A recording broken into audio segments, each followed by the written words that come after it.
Le nouveau projet dans ce premier test, c'est donc une MP-CNC, Mostly Printed CNC. Parce qu'effectivement c'est imprimé avec l'imprimante en plastique. Et après c'est des tubes en inox de 25 qui ont été découpés avec les moyens du bord. Et le tout assemblé donc avec des moteurs et de l'électronique d'imprimante 3D, on va dire. Donc on a une carte ici qui se connecte en USB avec le microcontrôleur et ici une carte qui va en fait piloter les drivers ici qui sont en fait ce qu'il faut pour faire fonctionner ces moteurs là. Donc ce sont des moteurs pas à pas. Donc dès qu'ils sont en route en fait on peut plus les bouger, ils ont un couple constant et après il va mesurer vraiment pour chaque cran. Et donc une ventilation parce que ça chauffe très fort. Après au niveau du câblage, j'ai fait en sorte que ce soit câblé en série.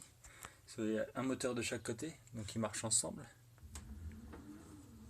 Donc pour éviter d'avoir encore plus d'ampères donc dans les puces, ce que j'ai fait, je les ai câblés en série et inversés puisque donc ils se tournent le dos, ils vont chacun dans un sens. Donc pour l'axe des Y ici et pareil pour l'axe des X ici. Donc le câble il passe dans le tube, c'est pratique. Au niveau du l'axe Z, en fait ici on a une pièce qu'on peut tourner à la main. C'est juste une tige filetée avec en dessous dans une pièce, la pièce rouge, je sais pas si on la voit là, des boulons en fait qui sont des écrous qui sont capturés. Donc en fait ça permet de monter et de descendre l'outil qui là est un stylo. Donc pour l'instant c'est piloté par l'ordinateur, mais on peut très bien rajouter un écran LCD et une carte SD. Bon comme j'ai l'ordi ça va bien aussi. Donc en USB.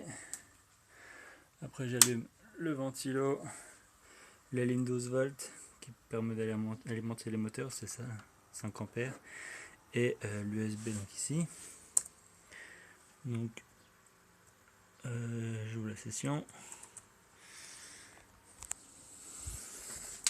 Donc à l'aide d'un logiciel en fait j'ai fait déjà une map monde et donc là je me la transmets par mail, hein, ça sert de carte USB on va dire. Donc j'utilise le même soft que pour l'imprimante 3D parce qu'il a une partie qui permet de contrôler les moteurs. Donc c'est Simplify 3D. Donc là il s'est connecté, donc il y a un port com virtuel, vitesse à fond quoi. Donc là déjà si je vais ici, je peux normalement déplacer. Voilà. Si je fais un écran plus grand. Voilà. Donc là ce que je vais faire, je vais déjà désactiver les moteurs.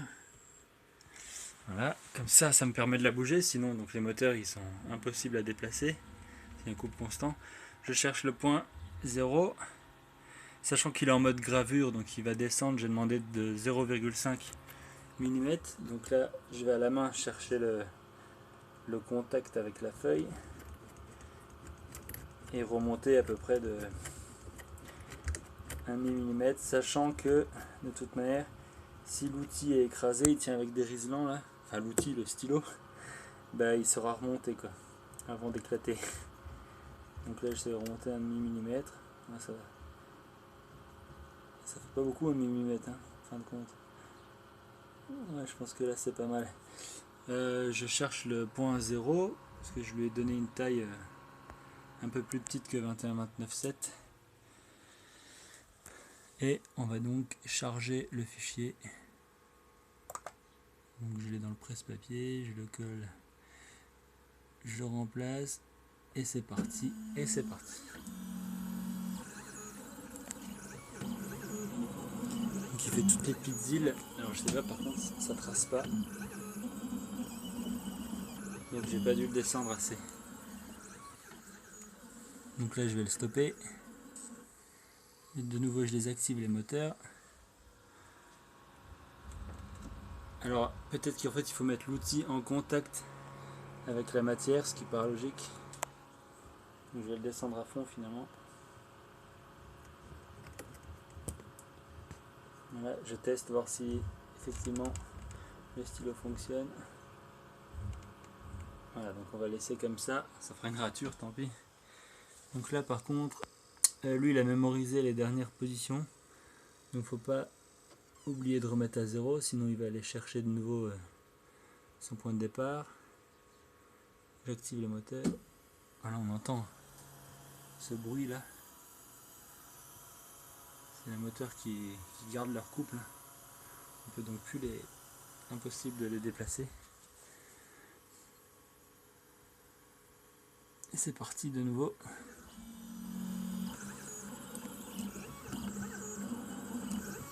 Là il appuie bien sur le stylo, on entend craquer.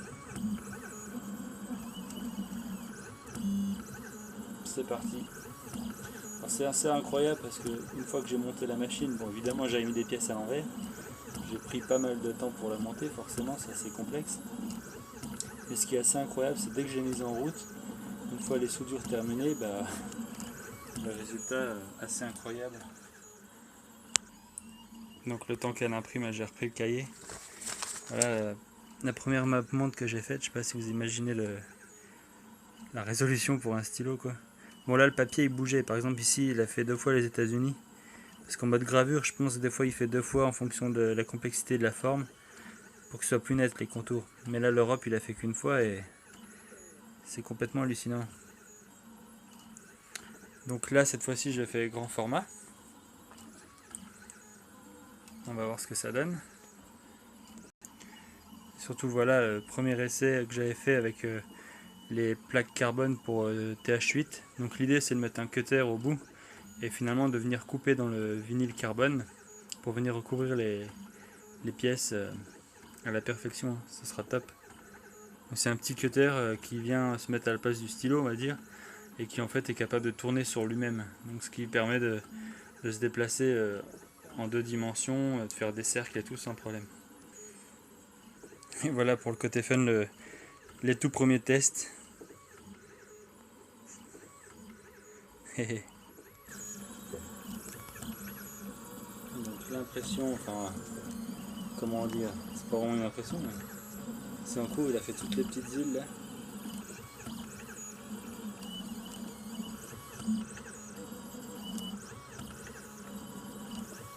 C'est assez hallucinant. Mon stylo a un peu de mal, c'est pas un stylo de compète quoi.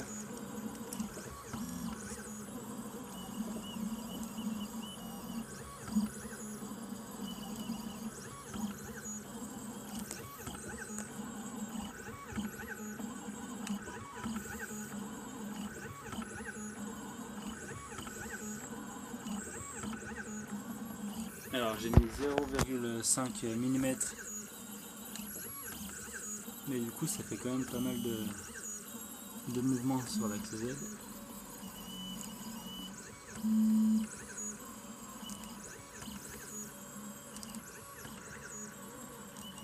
On voit la précision des moteurs, c'est bluffant.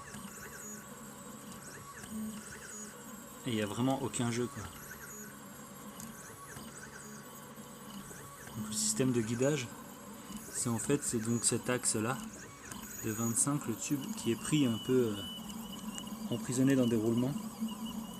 Les roulements eux-mêmes sont sur des boulons de 8 qu'on trouve assez facilement finalement. Il est en train de nous faire je sais pas c'est quoi l'Europe. Ah.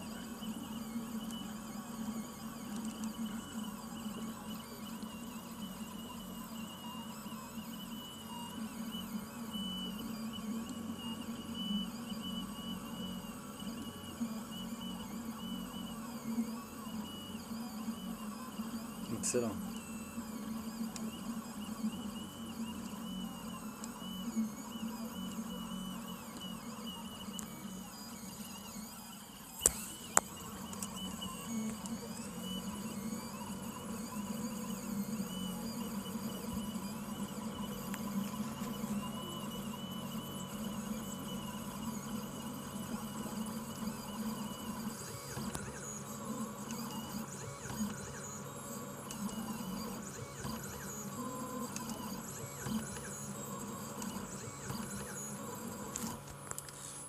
Ah, on dirait qu'il y a un bug.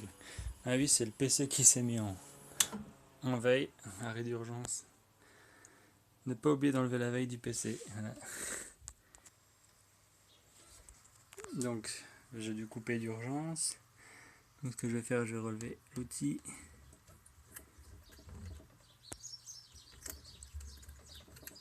Déplacer. J'aime pas trop parce que finalement la ventile elle est coupée. Je vais juste rebrancher la ventile et la lumière. Donc il faut que je fasse un bouton d'urgence juste pour enlever ça en fait, qui est l'alimentation des moteurs. Donc il nous a fait un beau dessin avant de planter. Je vais enlever une feuille. Voilà, donc j'ai rajouté des feuilles par-dessus. Ouais, ce sera mieux comme ça. Code fonctionnement batterie éteinte jamais, il reste 14 de batterie. Donc maintenant on va rebrancher, en espérant qu'il n'a pas gardé en mémoire des mouvements. Non, ce bruit là c'est les moteurs donc, qui sont au neutre on va dire. Donc je reconnecte. Voilà.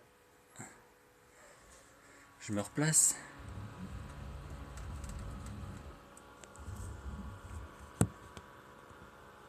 Alors on va essayer de mettre en contact un peu sous pression quand même. Ah, il y a le scotch, un peu moins. Ok, impec, ça a l'air d'aller. Et donc, on va lui dire qu'au cas où, c'est le point 0, qu'il aille pas rechercher d'autres coordonnées. Et on rebalance le fichier. C'est parti.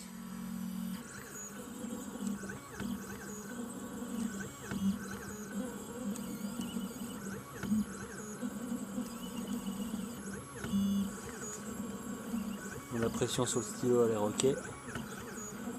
On est pas mal du tout, je dirais. On va attendre qu'il fasse l'Australie pour voir. Alors l'idée en fait c'est ici, c'est un porte-outils. On peut mettre les outils qu'on veut, comme là le truc qui tient le stylo en bleu. Mais l'idée c'est aussi donc de mettre la perceuse en fait, la Dremel ici, avec une fraise, c'est-à-dire pour ceux qui ne savent pas, c'est un forêt qui peut percer aussi sur les côtés. Et du coup l'idée c'est après de faire ce genre de perçage ici. Donc là j'avais fait à la main, ça m'a pris des heures et en plus c'est pas forcément aligné à la perfection, même si j'avais essayé de faire un patron, etc. Et là, en fait, une fois qu'il y aura donc la perceuse sur l'engin, il suffira de venir donc positionner le forêt ici, enfin la fraise quoi, ici, de lancer le programme et il ira faire les trous tout seul avec l'aspirateur pour aspirer les copeaux. Donc ça, après la découpe du vinyle carbone et aussi la face arrière, parce que bon, comme là, bon, pour l'USB c'était pas terrible, avec une petite fraise on doit pouvoir faire exactement le trou avec la forme un peu spécifique du port USB, ça va vraiment être top. Pouvoir la mettre en dessous, sur le côté, en fonction de la place à l'intérieur, enfin bref. Donc celle-là par contre elle est en aluminium. A priori on peut percer dans l'aluminium, mais à mon avis ça va être très compliqué. Donc l'idée serait de trouver une matière qui est quasiment aussi rigide que l'alu, qui est finalement pas si rigide que ça. Et de faire en fait les plaques avec cette matière. Il faudrait un plastique qui s'effrite facilement.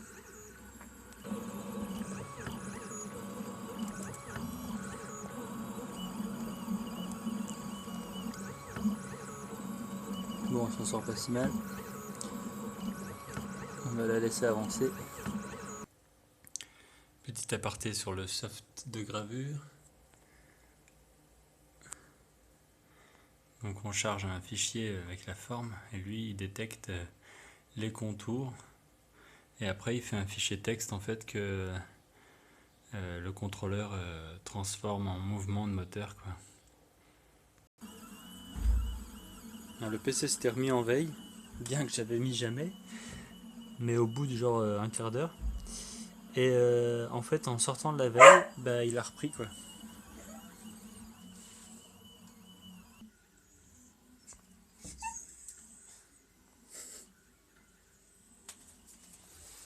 C'est ta maman? On est parti? Bon, je vais te faire une map monde. Ça va aller mieux.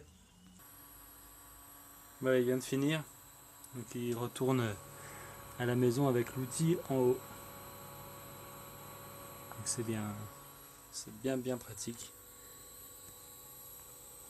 C'est bien nickel comme outil. Le rendu est assez incroyable. Excellent.